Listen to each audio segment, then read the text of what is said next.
호원초 친구 여러분 안녕하세요. 지금부터 논설문 쓰기 방법에 대해서 안내하겠습니다.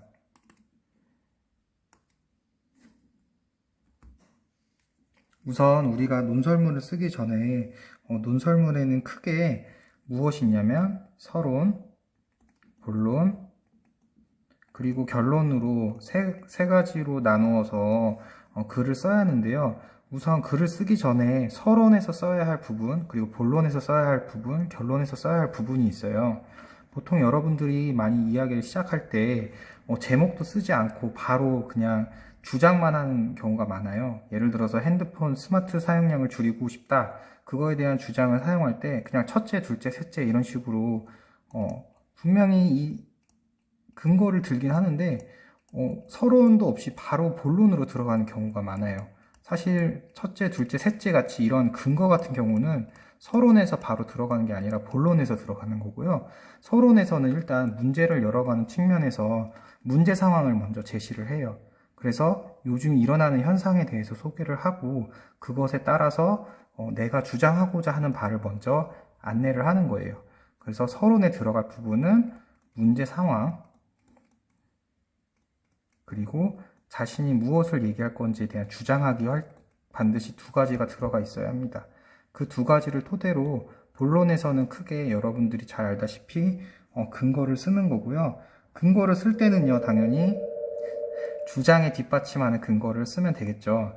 그리고 결론에서도 뒤에 보면 나오겠지만 네, 결론에서도 그냥 여러분들이 끝을 내는 게 아니라 결론은 이야기를 다시 한번 정리해주는 요약이 필요하고 또는 강조를 하는 방법을 통해서 여러분들이 이야기하고 싶은 바를 표현하면 되는데요. 여러분들이 이야기를 쓸 때 어려워하는 점이 뭐냐면 아무것도 이 자료나 아니면 주장할 수 있는 근거에 대해서 준비를 하지 않고 바로 이야기를 쓰려고 하다 보니까 여러분들이 글감을 쓰기가 어려운 경우가 많아요. 그래서 여러분들이 일상 주변에서 이런 자료를 찾아가지고 먼저 여러분들이 뒷받침할 수 있는 근거를 찾아보면 되거든요. 물론 책에서 나올 수도 있고 혹은 여러분들 주변의 일상 사례를 여러분들이 찾을 수 있고 또는 동영상 자료를 찾을 수도 있고 표나 도표를 활용해서 하는 방법도 있어요. 그리고 여러분들이 많이 사용하고 있는 인터넷을 활용해서 이런 글감 자료들을 먼저 찾아보는 거예요. 그래서 스마트폰 중독에 대해서 내가 뭔가 글을 쓰고 싶다. 그럼 스마트폰 중독 이 부분에 대해서 여러분들이 자료를 먼저 모으면 그 모은 걸 토대로 여러분들이 뒷받침할 수 있는 근거를 찾을 수가 있어요. 그래서 우선 논설문을 쓰기 전에 먼저 해야 할 건 먼저 제목을 써야겠죠. 선생님은 일단 스마트폰 사용량에 대해서 이야기를 쓰고 싶었어요. 근데 스마트폰 사용량이 많기 때문에 이 스마트폰 사용량을 줄이자가 이 논설문에서 쓰고자 하는 제목입니다. 그리고 이 스마트폰 사용량을 줄이기 위해서 아까도 말씀드렸다시피 서론에서는 바로 이야기를 쓰는 게 아니라 문제 상황을 제시합니다. 문제 상황은 저는 요즘에 일어나고 있는 코로나19에 대해서 먼저 생각나더라고요.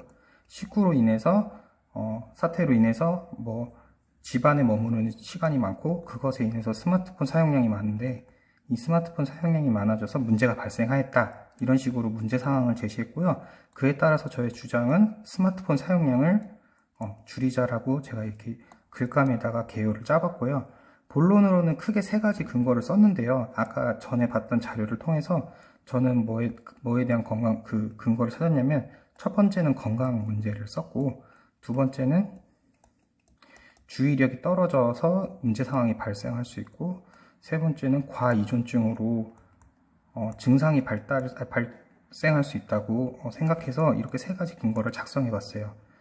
여기까지 더 자세하게 설명할 수도 있지만 아까 했던 걸로 그냥 가름하고 건강, 주의, 과의존증에 관한 먼저 근거를 이렇게 써보는 거예요. 그래서 첫째, 건강이 나빠질 수 있다. 그리고 우리가 아까 전에 봤었던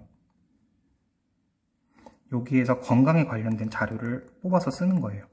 선생님 건강에 관한 자료를 찾아보니까 얼굴, 목 부위에서 문제가 생긴다든지 혹은 뼈나 근육 문제가 생기는 근거를 가지고 첫 번째 여기 근거, 뒷받침 문장에다가 썼어요.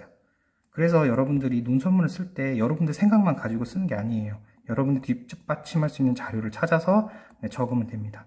둘째 근거도 마찬가지입니다. 그거에 대한 설명은 생략하겠습니다. 세 번째도 마찬가지입니다. 세 번째로 스마트폰 과의존 증상을 쓰고 거기에 대한 근거를 여러분들이 자료를 활용해서 쓰면 됩니다. 자, 그 다음에 다 끝난 다음에 여러분들 보통 근거만 제시하고 주장 근거만 제시하고 끝나는 경우가 많은데 결론은 다시 한번 강조하는 거가 매우 중요합니다. 다시 강조를 하기 위해서는 앞부분에서 했던 이야기를 전반적으로 요약해 주는 게 필요해요. 주장에 대해서 세 가지를 다시 요약한다든지 아니면 앞에서 했었던 근거에 대해서 한 번 더 이야기해 줘도 좋고요. 그리고 나서 다시 여러분들이 말하고자 하는 바, 결국 여기서 말하고자 하는 바는 이거거든요. 스마트폰 사용을 줄이자. 이 부분에 대해서 한 번 더 강조하면 글을 읽는 독자한테는 더 좋은, 글 읽는 독자한테 참 좋은 영향을 미치겠죠. 자, 여기까지 하고요. 이제 여러분들 여기까지 작성하고 나서 이거 실제로 글을 써보면요. 이렇게 단락을 나누는 경우를 잘 못하는 경우가 많아요. 일단은 서로는 단락을 따로 구분하는 게 중요해요. 왜냐하면 처음부터 주장을 하는 게 아니고 서론에서 어떤 문제 상황을 제시하는지를 있는 사람이 먼저 알고 나서 천천히 글을 들어가야 하는데 여러분들이 서론에 이렇게 단락을 구분하지 않고 그냥 이어서 쭉 쓰다 보면은 어디가 서론이고 어디가 본론이고 어디가 결론인지를 알 수가 없어요. 그래서 항상 이야기를 이렇게 글을 쓸 때는 단락을 나눠서 써줬으면 좋겠습니다. 그래서 서론 있는 부분, 단락 구분하고 본론에 들어가서도요. 본론도 여러분들이 단락을 구분하지 않고 쭉쭉 이어서 쓰는 경우가 많은데 보통 논설문 같은 경우에는 주장에 따라서 단락을 나누게 돼요. 근데 아까 선생님이 주장에 대한 근거가 총 3가지가 있었죠? 그 3가지를 보통은 첫째, 둘째, 셋째 이런 식으로 단락을 나눠가지고 쓰면 글을 읽는 독자는 그 부분에서 중요한 부분을 빨리 찾아낼 수가 있어요. 그래서 여러분들이 본론을 쓸 때도 단락을 꼭 구분해서 써줬으면 좋겠습니다. 그리고 마지막으로 결론도 마찬가지인데요. 본론을 다 쓰고 나서 본론 부분과 결론 부분을 나누어서 단락을 써야 하기 때문에 결론도 마찬가지로 단락을 구분해서 써준다면 글을 읽는 독자가 굉장히 깔끔하게 작성된 논설문을 보고 정말 좋은 글이라고 생각하겠죠. 그래서 여러분들이 이 글을 토대로 다음에 쓸 때는 잘 썼으면 좋겠습니다. 오늘은 여기까지 설명하겠습니다. 수고하셨습니다.